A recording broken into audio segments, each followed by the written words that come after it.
Bonjour à tous les mélomanes et amoureux des histoires d'âmes indomptables. Aujourd'hui, nous vous proposons de découvrir le voyage émouvant de Florent Pagny, un chanteur qui a touché le cœur de millions de Français, un homme qui a vécu avec une passion ardente et a affronté les tempêtes de la vie avec une incroyable résilience. Des jours difficiles à Chalon-sur-Saône aux scènes illuminées, des sommets de la gloire aux recoins sombres de la douleur. L'histoire de Florent Pagny est une symphonie de joie, de tristesse et de renaissance. Pour en savoir plus sur sa vie haute en couleurs, cliquez sur la cloche et abonnez-vous à notre chaîne pour ne rien manquer de ces voyages inspirants.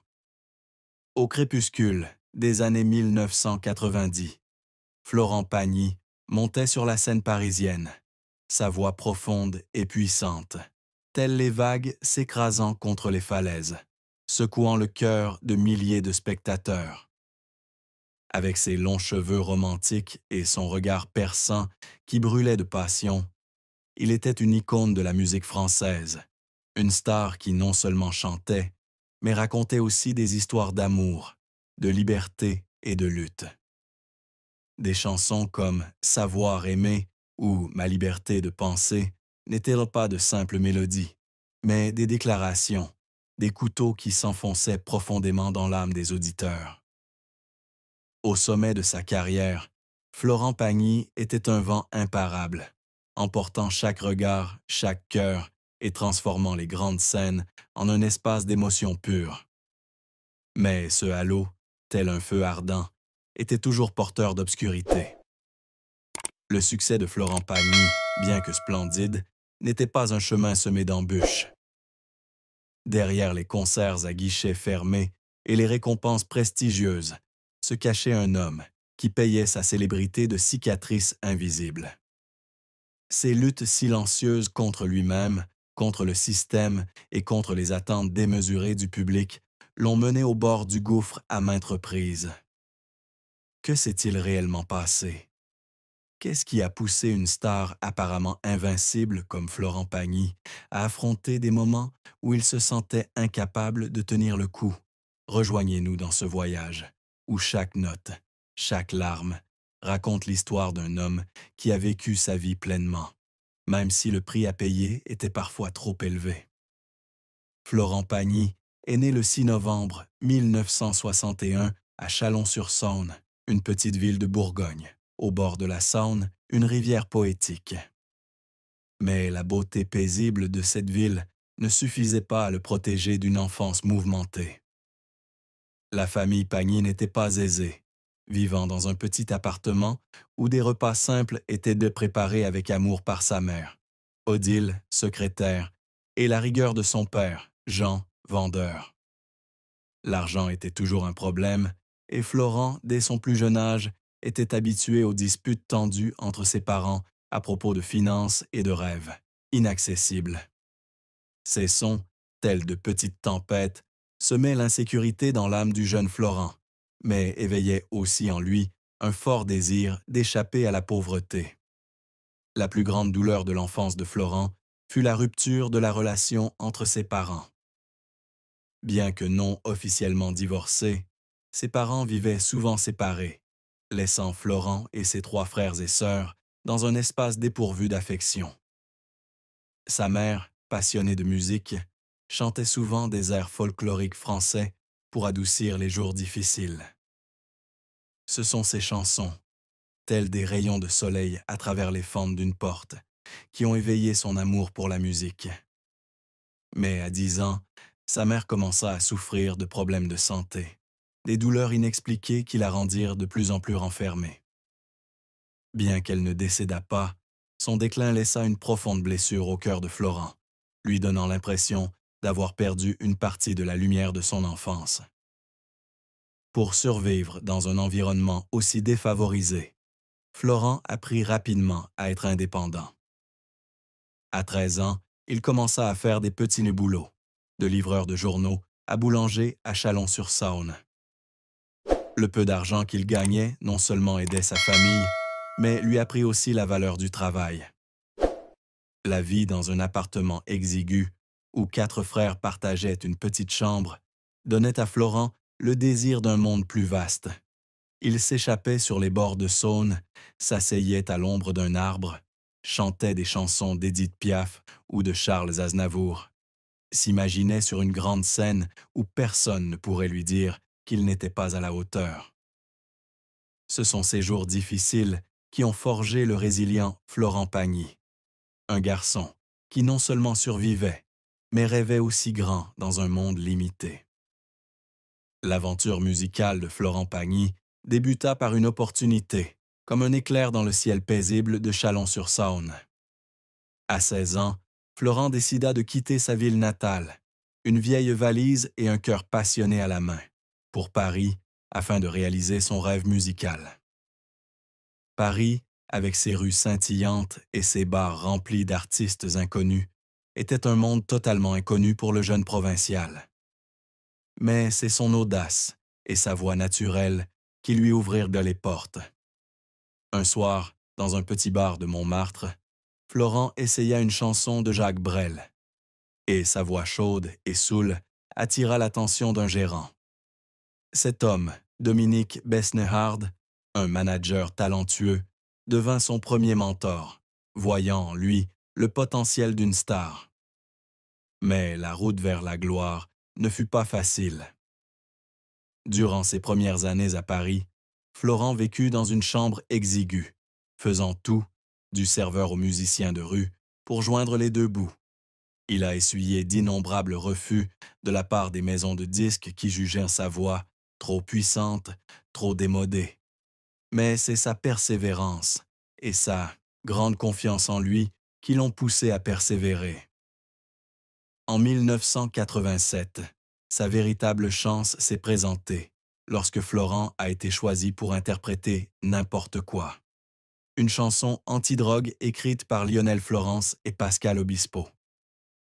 La chanson, avec sa mélodie puissante et son message profond, est rapidement devenue un succès, propulsant Florent Pagny sur la scène musicale française. C'est à ce moment-là qu'il est sorti de l'ombre pour entrer sous les projecteurs, ressentant la chaleur de la reconnaissance pour la première fois de sa vie. Les difficultés initiales n'étaient pas seulement dues au manque d'argent ou d'opportunités, mais aussi au doute.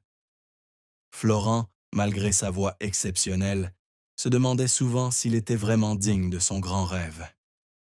Mais ce qui le distinguait, c'était sa sincérité et sa passion inextinguible. Il ne se contentait pas de chanter, il racontait sa propre histoire à travers chaque note, chaque mot. Besnehard, qui voyait la flamme en Florent, a dit un jour qu'il n'était pas seulement un chanteur, mais un conteur, quelqu'un capable de faire rire et pleurer le public en même temps. C'est cette sincérité, alliée à une voix puissante et à une performance pleine d'émotion, qui a permis à Florent de survivre dans un milieu difficile, où le talent ne suffisait pas toujours à assurer le succès. Les années 1990 et le début des années 2000 ont marqué l'apogée de la carrière de Florent Pagny, lorsqu'il est devenu l'un des chanteurs les plus importants de France, une icône musicale dont l'influence a dépassé les frontières. L'album « Savoir aimer », sorti en 1997, a marqué un tournant majeur, la chanson-titre du même nom devenant un hymne à l'amour, touchant le cœur de millions de personnes. La chanson, écrite par Pascal Obispo et Lionel Florence, a non seulement dominé les hit-parades, mais est également entrée dans la mémoire collective des Français. Avec une voix à la fois puissante et douce, Florent transforme des paroles simples en une déclaration d'amour, faisant pleurer le public de Paris à Québec lorsqu'il l'entend en concert. Ce qui distingue Florent Pagny, ce n'est pas seulement sa voix, c'est aussi son style. Loin des tendances musicales populaires, il choisit de combiner de nombreux genres, de la pop au rock, en passant par la musique classique française et les sonorités latines. L'album Ireland, sorti en 2003, est enrichi de collaborations avec des artistes tels que Calogero et Yvan Cassar, témoigne de sa polyvalence. Il chantait la liberté, le voyage et des rêves inébranlables, à l'image de sa propre vie. Son style d'interprétation, avec ses cheveux longs et ses costumes simples mais amples, a façonné l'image inimitable de Florent Pagny, un artiste fidèle à lui-même qui n'a pas peur de transgresser les règles. L'influence de Florent ne se limite pas à sa musique. Il est devenu un symbole de résilience et de liberté personnelle, inspirant la jeune génération à poursuivre ses passions malgré les difficultés. Il était également un gardien de la culture française, reprenant souvent des chansons de légende comme Jacques Brel ou Édith Piaf, les faisant découvrir au jeune public. Ses concerts, de l'Olympia de Paris au festival en plein air d'Amérique du Sud, affichaient toujours complet, non seulement grâce à sa voix, mais aussi grâce à la connexion qu'il entretenait avec le public, lui donnant l'impression de parler à un ami. À son apogée, Florent Pagny n'était pas seulement un chanteur, mais un phénomène culturel, une figure emblématique de la musique française. Dans les années 1990, alors que Florent Pagny était au sommet de sa carrière, personne ne s'attendait à ce qu'il affronte bientôt une tempête qui emporterait tout ce qu'il avait construit. Son plus grand combat ne se déroulait pas sur scène, mais dans les bureaux froids du fisc français, où les chiffres et la paperasse devenaient l'ennemi invisible. À la fin des années 1990, Florent fut accusé d'avoir des millions de francs d'impôts à payer, un problème découlant de la mauvaise gestion financière de son équipe de conseillers autrefois de confiance. Pour un artiste qui vivait plus par l'émotion que par le calcul, les chiffres étaient comme un filet, restreignant sa liberté. Il a un jour confié, dans une rare interview, se sentir traqué par le système, comme s'il n'était pas une personne, mais une cible à punir. Ce sentiment d'injustice, tel un vent froid, soufflait en lui, le poussant à se demander si la célébrité valait vraiment le coup, quand elle s'accompagnait de suspicion et de jugement. Le conflit n'était pas seulement financier, mais aussi une bataille avec l'industrie musicale elle-même. Florent, avec son franc-parler et son franc-parler, avait publiquement critiqué les producteurs et les managers qui, selon lui, exploitaient les artistes à leur profit. Ces propos, bien que sincères, ont fait de lui une épine dans le pied de certaines personnes influentes. Certains contrats d'enregistrement ont été annulés. Les opportunités de se produire sur scène ont été limitées et Florent a commencé à se sentir isolé. Il a un jour décrit cette période comme un épais brouillard, où il ne savait plus qui était son ami et qui était son ennemi. Le silence de certains collègues qu'il avait encensés sur scène n'a fait qu'accentuer son sentiment de trahison.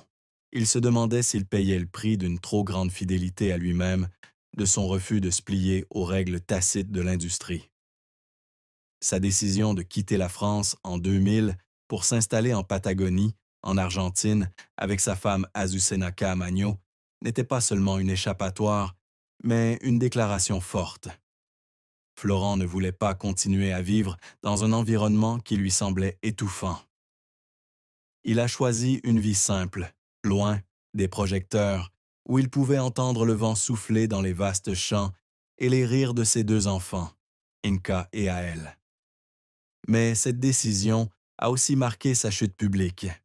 Les fans, habitués à voir Florent Pagny sur les grandes scènes, ont commencé à s'interroger sur son silence suspect.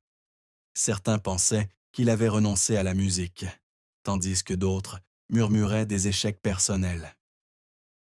En réalité, Florent se bat pour protéger son âme, pour trouver le sens de la vie dans un monde qui n'est plus dominé par la célébrité et l'argent.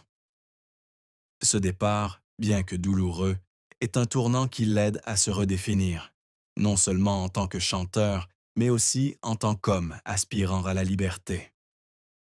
En quittant la France, Florent Pagny a quitté non seulement les lumières de la scène, mais aussi la lourde pression de la célébrité. La Patagonie, avec ses champs verdoyants à perte de vue et ses montagnes majestueuses, est devenue un refuge pour son âme. C'est là qu'il a vécu une vie simple avec Azucena, sa femme, qui lui a été d'un soutien indéfectible dans les moments les plus difficiles. Ils construisirent une petite ferme où Florent apprit à s'occuper des chevaux, à cultiver des plantes et à trouver la joie d'un travail manuel qu'il n'aurait jamais imaginé entreprendre. Tôt le matin, alors que l'aube pointait sur les collines, Florent chevauchait avec Inca et Aël, enseignant à ses enfants la liberté et la beauté de la nature. Il déclara un jour qu'en Patagonie, il n'était plus le Florent Pagny public, mais juste un homme ordinaire qui trouvait le bonheur dans les choses les plus simples. Malgré son retrait des projecteurs, Florent n'abandonna pas la musique. Il continua à composer dans le silence de la Patagonie, où de nouvelles mélodies naissaient de l'inspiration de la nature et de ses expériences personnelles. Son album Baryton, sorti en 2004, témoigna de sa renaissance. Avec ce projet, Florent explora la musique classique, alliant sa voix puissante à des airs émouvants, afin de rendre hommage à des artistes comme Luciano Pavarotti, qu'il avait toujours admiré. L'album fut non seulement un succès commercial, mais aussi une déclaration. Florent Pagny n'a jamais vraiment abandonné la musique. Il a simplement choisi de chanter à sa manière, sans se laisser entraver par les attentes de l'industrie. Le retour de Florent sur les grandes scènes a débuté en 2012, comme coach pour The Voice France. Avec son style sincère, direct et son dévouement, il a rapidement conquis le cœur du public et des candidats. Il est non seulement un mentor, mais aussi un ami, partageant ses propres expériences des moments difficiles. Ses interventions discrètes sur The Voice permettent non seulement aux jeunes talents de briller, mais inspirent aussi le public par leur persévérance et leur passion. Florent s'implique également dans des actions caritatives, notamment pour la préservation de la culture corse, dont il est originaire via Azucena.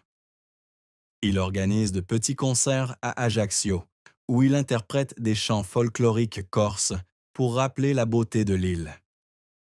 La vie de Florent Pagny après les projecteurs n'a pas été un retour fracassant, mais un lent cheminement où il trouve du sens dans sa famille, la musique et les valeurs auxquelles il croit. Début 2022, alors que Florent Pagny se préparait à une série de concerts pour fêter ses 60 ans, un diagnostic soudain a bouleversé sa vie, un cancer du poumon. La maladie, découverte lors d'un examen de routine, a frappé comme une tempête, menaçant d'éteindre la flamme qu'il entretenait depuis tant d'années. Florent, avec sa franchise habituelle, a partagé son état publiquement dans une vidéo sur les réseaux sociaux, la voix forte, même si ses yeux ne pouvaient cacher l'inquiétude. Il a déclaré qu'il se battrait, non seulement pour lui-même, mais aussi pour Azucena, Inca, Aël et les fans qui avaient toujours été là pour lui. Chimiothérapie et chirurgie ont suivi, et les jours où il a affronté la fragilité de son corps étaient inattendus pour celui qui était autrefois fier de sa force. La maladie n'était pas seulement un défi physique, mais aussi un voyage intérieur. Pendant ces journées, alitées, Florent réfléchissait à sa vie, au choix qu'il avait fait, de son départ de France à sa vie de musicien. Il a un jour confié que le cancer lui avait appris à chérir chaque instant, des câlins à ses enfants aux matins assis avec Azucena, à écouter le chant des oiseaux devant la ferme. Malgré son corps affaibli, sa voix résonnait encore lors de ses concerts, comme une confirmation que son esprit n'abandonnait jamais. Ses concerts de cette période, bien que moins nombreux, étaient toujours empreints d'émotion, le public versant des larmes lorsqu'il chantait « Savoir aimer », comme s'il chantait son propre combat. La réaction du public était haute en couleurs, allant de l'émotion au profond regret.